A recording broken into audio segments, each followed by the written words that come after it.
College high school सरहरा Dubai हलिया मिर्ज़ापुर में आप सभी का हार्दिक स्वागत अभिनंदन वंदन है।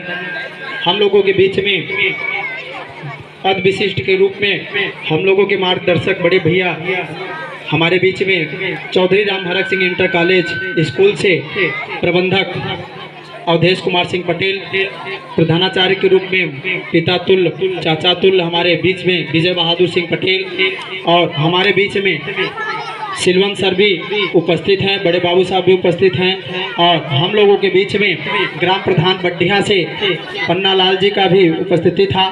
हम लोगों के बीच में इस स्कूल के प्रबंधक कृष्ण मुरारी सर का भी हार्दिक स्वागत अभिनंदन वंदन। हमारे बीच में प्रधानाचार्य प्रदीप सर का भी हार्दिक स्वागत अभिनंदन वंदन। आप जो ये माताएं, ये जो मौसी, ये जो चाचियां बैठी हैं, ये दीदियां बैठी हैं, सभी से मेरा आग्रह और निवेदन रहता है कि मैं इस क्षेत्र में शिक्षा को लेकर मैं अपने पैसे को, अपने रुपया को लगाता हूं आपके बच्चे के लिए, आपके भविष्य बनाने के लिए। जब यही बच्चा आपका जब शिक्षित होगा, यही बच्चा जब इस विद्यालय में पढ़ेगा, जब आपका बच्चा नॉलेज और आपके बच्चे के अंदर जानकारियां होगी, तो आपका बच्चा कभी भी किसी भी बैंक में अगर वो जाता है, आप ये जो माताएं, ये मौसी जो बैठी है, देखिए यहाँ आए हैं, कुछ लोग फोन से बात कर रही हैं, कुछ गुटखा खा के बैठी है मौसी, कुछ यहाँ पे दीदिया गुटखा खा के बैठी है। ये सबसे बड़ा विकास न होने का कारण है। आपके घर में आपका काम, आपका सरकारी कार्य नहीं हो पाता, और आप जुर्म और आप शिकायत कर देते हैं अगले अधिकारी को, प्रधान को। आप जब अपने बच्चों को पढ़ाएंगे, अपने बच्चों को आप शिक्षित करेंगे, कहा जाता है कि शिक्षा वह शेरनी का दूध है जो पिएगा वो दहाड़ेगा। शिक्षा वह शेरनी का दूध है जो पिएगा वो दहाड़ेगा। इसीलिए कहा जाता है अगर हार जाऊं, अगर जीत जाऊं तो खुशी बांट लेना, अगर जीत जाऊं तो खुशी बांट लेना, अगर हार जाऊं तो गम बांट लेना, और चला हूं कदम से कदम मिलाकर, अगर मर गया तो कफन बांट लेना, मर गया तो कफन बांट लेना। आपको बता दें, सभी बच्चे, ज्यादातर बच्चे हमें जानते हैं, हर बच्चों से एक एक बच्चों पे कॉपी, किताब, पेन, बैग जो नहीं रहता। मैं सुठिया चौराहे पे अपनी ज्वेलर्स की दुकान सोने चांदी का डाला हूँ। अगर 7 महीने में अगर 10,000 कमाता हूँ तो क्षमता भी रखता हूँ 5,000 रुपए बच्चों को कॉपी पेन बांटने के लिए, और बांटता भी हूँ। हर बच्चे मिलते हैं, देते भी हैं। मैं हर बार बताता हूँ कि जो बच्चे 90% प्लस करेंगे, 90% प्लस करेंगे, उनका 6 महीने का फीस मैं देने का काम करता हूँ। एक विद्यालय में नहीं, कई यानी कितने विद्यालय हलिया ब्लॉक में हैं, जो हर विद्यालय को मैं सहयोग करने के लिए तैयार रहता हूँ। माताओं से ज्यादा समय नहीं लेंगे, अगर मिला है बोलने के लिए, तो जो माता मातृ शक्ति बैठी हैं, इनको बताना चाहेंगे कि एक आपको छोटी सी कहानी बता के खत्म कर देंगे। एक गुंडा था, डाकू, मुन्ना डाकू। मुन्ना डाकू बहुत बड़ा डाकू बन गया, प्रसिद्ध हो गया, और उसकी 60 पर बता देना, उसकी फांसी होने लगी। और जब फांसी होने लगी तो जेलर साहब से बोला, वो मुन्ना डाकू बोला, जेलर साहब मेरी फांसी और मेरी मौत मेरे माँ के सामने कराई जाए। जो मेरे माताएं बैठी हैं, ये माताएं इन्हीं के लिए बहुत जरूरी है, क्योंकि यही बोलती हैं कि एक दिन स्कूल जाने से कुछ नहीं होगा, धान काट लो, गेहूं काट लो, एक दिन नहीं जाओगे तो कुछ नहीं होगा। सरकारी में पढ़ रहे हो कुछ नहीं होगा, प्राइवेट में पढ़ रहे हो, पढ़ाई लिख के क्या करोगे, नौकरी थोड़ी पा जाओगे। अब हलिया इलाके को बदनाम करने वाले लोग और ये माताएं शक्ति बैठे हैं कि हलिया पिछड़ा इलाका में कुछ होए वाला नहीं बा, यहाँ सब खाए लेते।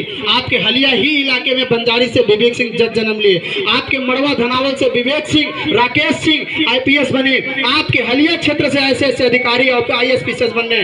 मुन्ना डाकू को जो फांसी होने लगी तो जेलर साहब से बोले मेरे माँ के सामने मेरी फांसी दी जाए। तो जेलर साहब बोले क्यों? बोले इसीलिए जो माताएं बैठी हैं गुटखा खाई, हमारा मम्मी गुटखा खा रही।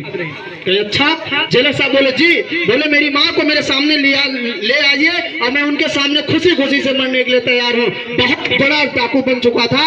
जब उसके माँ को बुलाया गया तो माँ ने पूछा मेरे सामने मेरा बेटा क्यों मरना चाहता, मैं तो नहीं देख पाऊंगा, इसीलिए बेटा बोला मैं इसीलिए आपके सामने मरना चाहता हूँ। मेरी माँ बोला कारण क्या है, बात क्या है कि मेरे सामने मरना चाहते हो मेरे लाल। कहा जाता है अगर दूसरे का सोने का घर हो और अपना मट्टी का घर हो तो दूसरे के सोने से अपना मट्टी वाला घर प्यारा होता है, क्योंकि वो अपना होता है। अगर लाल जेल से भी आया हो और उस माँ से पूछा जाए जो माँ छाती का दूध पिला के जन्म की है, वो माँ बोलेगी मेरा लाल हीरा है, हीरा बहुत प्यारा मेरा लाल है। तो जब माँ के सामने लड़के का फांसी लगाने के लिए बोला गया तो लड़का ने बोला जब मेरा प्राण जब यहाँ से हटेगा, जब प्राण निकलेगा तो मेरी गर्दन कैसे छटपटाए। माँ से कहा, अरे मेरी माँ, उस जमाने में याद करो, 50 साल पुरानी हिस्ट्री उठा के देखो, जब हमें आप 20 रुपए दी थी अंडा लाने के लिए से, तो मैं सुठिया गया था अंडा लाने, अंडा चोरी किया था और चोरी करके लाया।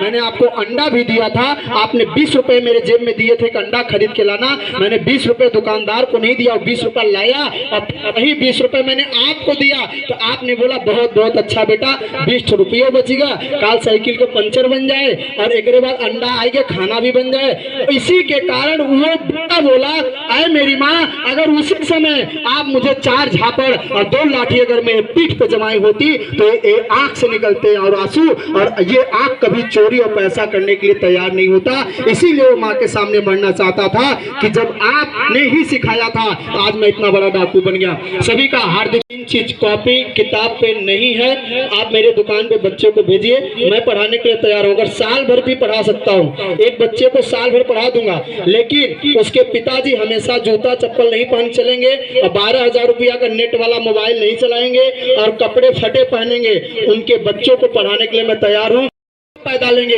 लेकिन ये माताएं गुटखा खाएंगी और इनके पति दारू पिएंगे, लेकिन फीस मांगा जाएगा। इनके बच्चे 1 घंटा घाम में खड़े हो जाएंगे, वह ठीक है, लेकिन ये एक दिन ईटा गारा करके 500 रुपए देने के लिए तैयार नहीं है। तो माताओं से अनुरोध है कि आप 2 रोटी कम खाइए, लेकिन अपने बच्चे के भविष्य बनाइए।